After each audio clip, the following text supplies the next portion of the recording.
जो south Asia की जो पॉलिटिक्स है ना इस वक्त बड़ी दिलचस्प है।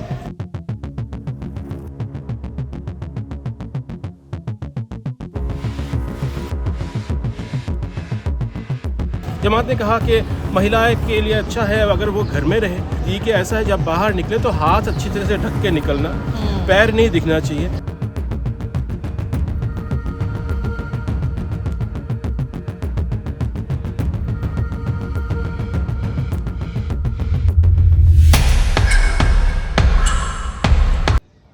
तो ये धान की बाली पर बांग्लादेश के लोगों ने अपना भरोसा जताया है। नमस्कार, आदाब, आपके साथ मैं स्मिता शर्मा हूँ। नमस्कार फ्रॉम ढाका। আপনারা দেখছেন আমার YouTube station Smita Sharma journalist. और यहाँ बांग्लादेश में अब ये साफ हो चुका है कि बांग्लादेश नेशनलिस्ट पार्टी BNP के चेयरपर्सन तारिक रहमान बन रहे हैं अगले प्रधानमंत्री। भारी बहुमत से जीत हासिल की है 300 सीटों वाली संसद में। मेरे साथ कल्लोल भट्टाचार्य जी हमारे दोस्त और द हिंदू के सीनियर जर्नलिस्ट हैं, लेखक हैं, जुड़ रहे हैं। हम दोनों ने साथ में साउथ एशिया को बहुत लंबे समय से कवर किया है। कल्लोल, इन बांग्लादेश चुनावों में कवर करते हुए सबसे मज़ा किस बात का? इतिहास से बहुत मज़ा आ रहा है क्योंकि जो फोर्सेस को एक ज़माने में पाकिस्तान के एक तरह के रिप्रेजेंटेटिव माना जाता था, जिनको जो बांग्लादेश की जो farmer government Sheikh Hasina government ने कई बार कहा कि खालिदा जिया और तारिक रहमान के तो आंसू बहते हैं पाकिस्तान के लिए, तो उस पार्टी को आज लोगों ने चुना। और सिर्फ चुना ही नहीं, जो अवामी लीग के जो वोटर्स हैं उन्होंने उसी पार्टी को वोट्स दिए। तो मुझे लगता है कि जो टर्निंग होते हैं इतिहास में, और ख़ासतौर से जिसे हम इलेक्ट्रल पॉलिटिक्स में देखते हैं, इस तरह के इतिहास को बनते हुए, उससे बहुत एक तरह का आनंद मिलता है और सीखने को मिलता है कि कभी भी किसी को कोई एक्सट्रीम पोजीशन नहीं लेना चाहिए राजनीति में, क्योंकि सियासत एक ऐसा खेल है जिसमें कभी भी कोई भी अपना जो पावर है वो खो सकता है, और जिसे पावर का कोई सपना नहीं था शायद उसको वो रिस्पॉन्सिबिलिटी मिल जाए। अब तारिक रहमान की बात करें तो 2006 में तारिक रहमान पॉलिटिक्स में डेब्यू करने के लिए तैयारी कर रहे थे। वो मदर थी उस वक्त प्राइम मिनिस्टर, तो वो तैयारी कर रहे थे कि बेटा उनका आगे बढ़े और पार्लियामेंट में एक सीट जीते। वो नहीं हुआ उस वक्त। 17 साल तक वो बाहर रहे और उनका इतना विलिफिकेशन हुआ कि लोग कहते थे कि ये पूरी तरह से एंटी इंडिया है, 71 की तरफ इनका कोई झुकाव नहीं है। आज वही तारिक रहमान एक तरह के प्राइम मिनिस्ट्रियल कैंडिडेट है।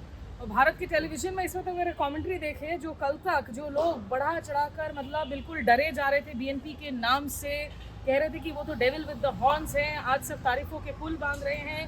एक राहत की सांस ज़रूर ली जा रही है नई दिल्ली में, क्योंकि BNP के सामने जो दूसरा विकल्प था वो था जमात इस्लामी और 11 सदस्यों का उनका गठजोड़, जिसमें शामिल है NCPB, यानी कि उन छात्रों का दल जिनकी नींव रखी गई जेनजी अपराइजिंग में 2024 के, जिसके बाद शेख हसीना का तख्ता पलट हुआ।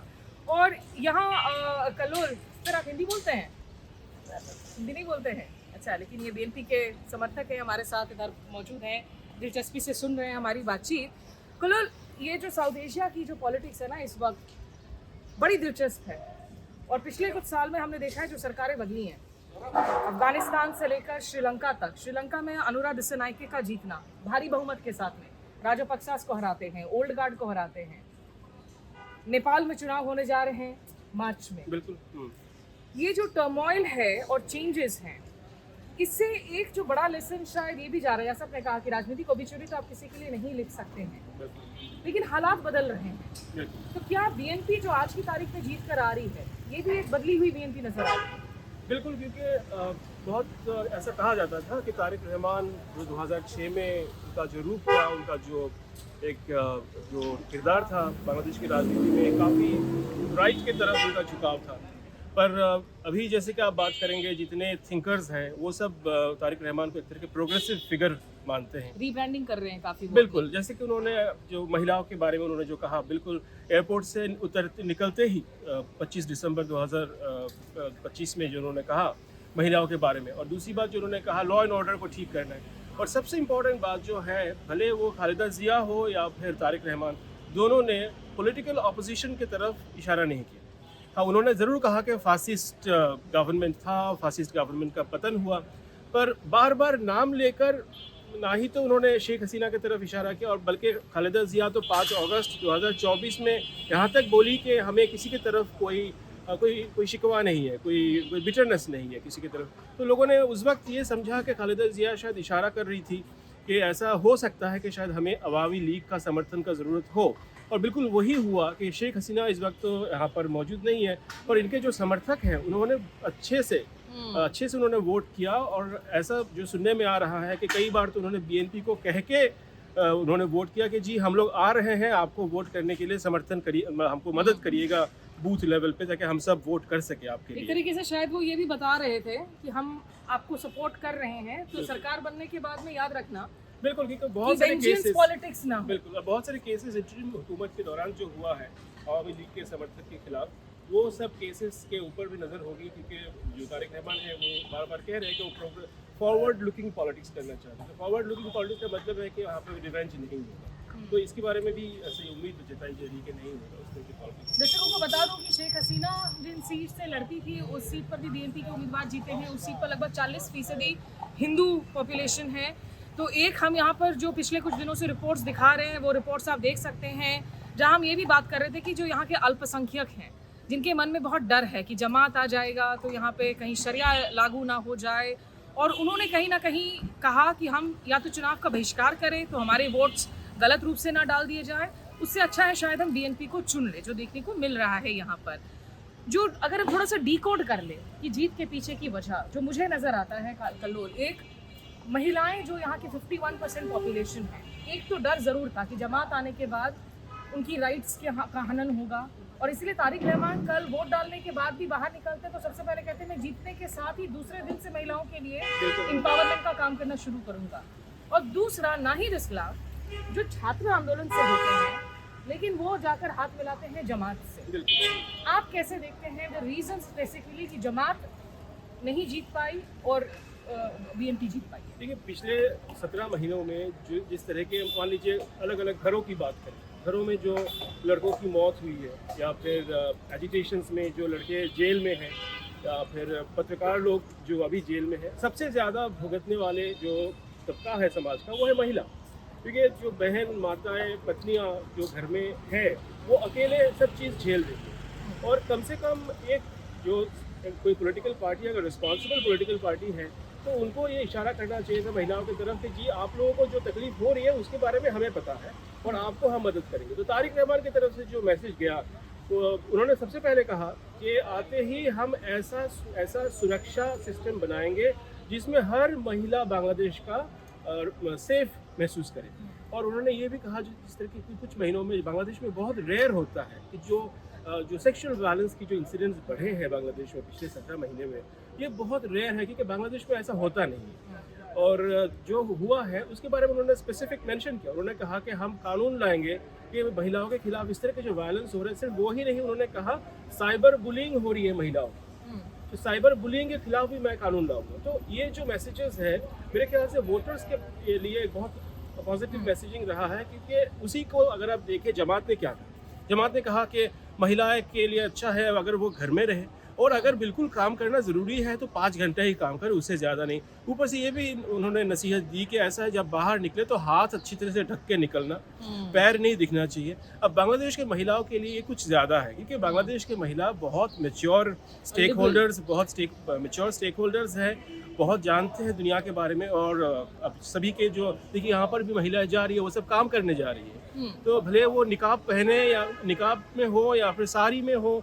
तो वो हमेशा इंडिपेंडेंट है और अपना घर का रोटी वो खुद कमाते हैं। पर साथ ही साथ जो पिछले 17 महीने उनसे ऊपर जो गुजरा है, वो उसके बारे में शायद जो तारिक रहमान का जो रवैया है वो ज़्यादा कंस्ट्रक्टिव मुझे लगता है। जी देखिए, मैं यहाँ दर्शकों को कलोल से आगे भी बातचीत में करती रहूँगी। बता दूँ कि शपथ ग्रहण की बात की जा रही है 17 तारीख को। कैबिनेट में ये ज़रूर माना जा रहा है कि बीएनपी के पास इस पर ज़्यादा बढ़िया बेंच स्ट्रेंथ है, और ये भी एक वजह रही कि लोग हिचकिचा रहे थे जमात को वोट डालने के लिए। ये कह रहे थे कि उनके उम्मीदवार आखिर हम किसको वोट डालें। जो ग्रामीण क्षेत्रों में जो उनके उम्मीदवार थे वो और ज़्यादा विवादित थे यहाँ ढाका के उम्मीदवारों से। और प्रधानमंत्री Narendra Modi is amongst the first leaders जिन्होंने ट्वीट किया है कंग्रेचुलेटरी मैसेजेस, जो बात करेंगे तारिक रहमान के साथ में। तो इंडिया बांग्लादेश पर अलग से आपसे चर्चा बहुत करूंगी, लेकिन India is breathing a sigh of relief today. India ज़रूर एक साई ऑफ रिलीफ तो है, पर इंडिया को थोड़ा सा आराम जो बांग्लादेश को मिले उसके लिए थोड़ा सा बांग्लादेश को स्पेस भी देना हो, कि बांग्लादेश को जो जगह चाहिए, जो स्पेस चाहिए, बांग्लादेश को वो सुकून का जो चाहिए बांग्लादेश को, वो इंडिया को जो है वो प्रोवाइड करना हो। और दूसरी चीज़ है जो प्रायोरिटीज़ है, मेनली जो गंगा जो चुक्ति है, जो ट्रीटी है गंगा ट्रीटी, उसका जो डेडलाइन है वो दिसंबर 2026, तो उसके बहुत पहले सारा जो निगोसिएशंस है उसको ख़त्म करना होगा। और दूसरी बात, हर साल जैसे डिस्ट्रप्शंस होते हैं, जैसे अभी ईद आने वाला है, जो एग्रीकल्चर मार्केट में डिस्ट्रप्शंस होते हैं उसका सारा ब्लेम इंडिया के ऊपर पड़ता है। तो मेरे ख्याल से अगला 2 महीना बहुत क्रिटिकल है इंडिया के लिए, कि बांग्लादेश को किसी भी तरह का कोई इस तरह का डिस्टर्बेंस ना हो इंडिया के वजह से, इसका वो ध्यान रखे और इसको वो बिल्कुल तुरंत निपटाए अगर कोई भी बांग्लादेश की तरफ से कोई कंप्लेन हो। और तीसरी बात जो है बहुत ज़रूरी है बांग्लादेश की लिए, ह्यूमैनिटेरियन लेवल पे जो मेडिकल वीज़ाज़ है बांग्लादेश के, उसको तुरंत ग्रांट की जाए, क्योंकि बांग्लादेश के जो पेशेंट्स हैं उनको इंडिया के मेडिकल फैसिलिटीज़ की बहुत ज़्यादा ज़रूरत है। उससे गुडविल बढ़ेगा, ना तो उससे कोई कमती होगी। तो ऐसे जो जेस्चर्स है और स्टेप्स है उसको तुरंत लेना चाहिए। देखिए, रहा आसान नहीं है तारिक रहमान के लिए। बांग्लादेश की अर्थव्यवस्था बड़ी फ्रेजाइल है, यहाँ बहुत फॉल्ट लाइन्स हैं, उसके सबसे बड़े पड़ोसी मुल्क भारत के साथ रिश्ते आखिर कैसे सुधरें, शेख हसीना की भारत में मौजूदगी वो एक कांटा बना रहेगा जहाँ तक रिश्तों का सवाल है। और भारत की तरफ से भी हम याद दिला दें कि हमारे वहाँ पे हिमंत बिस्वा शर्मा जैसे आला नेता हैं, या खुद अमित शाह के भी बयानों को देख ले, अभी पश्चिम बंगाल में चुनाव हो रहे हैं, असम में चुनाव होने हैं, रह कर वहाँ बातें की जाएंगी, बांग्लादेशियों को गालियाँ दी जाएंगी, उनको तमाम नाम कहे जाएंगे, और उसका असर जब आप घरेलू राजनीति के लिए ये बयान देते हैं तो वो घरेलू मुद्दों तक ही जो वो सीमित नहीं रह जाता, इसका असर हमारी विदेश नीति पर पड़ता है। इसे याद रखना बहुत जरूरी है। कलोल के साथ आगे भी मैं बात करूंगी। आप एक आखिरी मैसेज क्या देंगे? खुश हैं आप बीएनपी की जीत से? खुशी আছে? खूब खुशी? ভালো লাগছে? অনেক ভালো লাগছে। ভালো লাগছে? অনেক ভালো লাগছে। बहुत अच्छा लग रहा है, ये कह रहे हैं बीएनपी के समर्थक हैं। बहरहाल ढाका में जगह जगह जहां पोस्टर्स लगे हुए हैं बीएनपी के, लेकिन बीएनपी के चेयरपर्सन की तरफ से रिक्वेस्ट की गई थी लोगों को कि बहुत ज़्यादा जश्न ना मनाएं, थोड़ी वो लो की रख रहे हैं अपनी प्रोफाइल को, पॉजिटिव कैंपेन रखा। आगे रहा आसान नहीं, लेकिन ये बहुत ज़रूरी रिश्ता है। दिल्ली और ढाका दोनों की ही अगर हम नज़र से देखें तो इस रिश्ते में सुधार लाने की जो जिम्मेदारी है वो उतनी ही तारिक रहमान पर है जितनी कि प्रधानमंत्री मोदी पर है। फिलहाल ढाका में मेरे साथ जुड़ने के लिए शुक्रिया। नमस्कार, आदाब, नमस्कार। Thank you so much.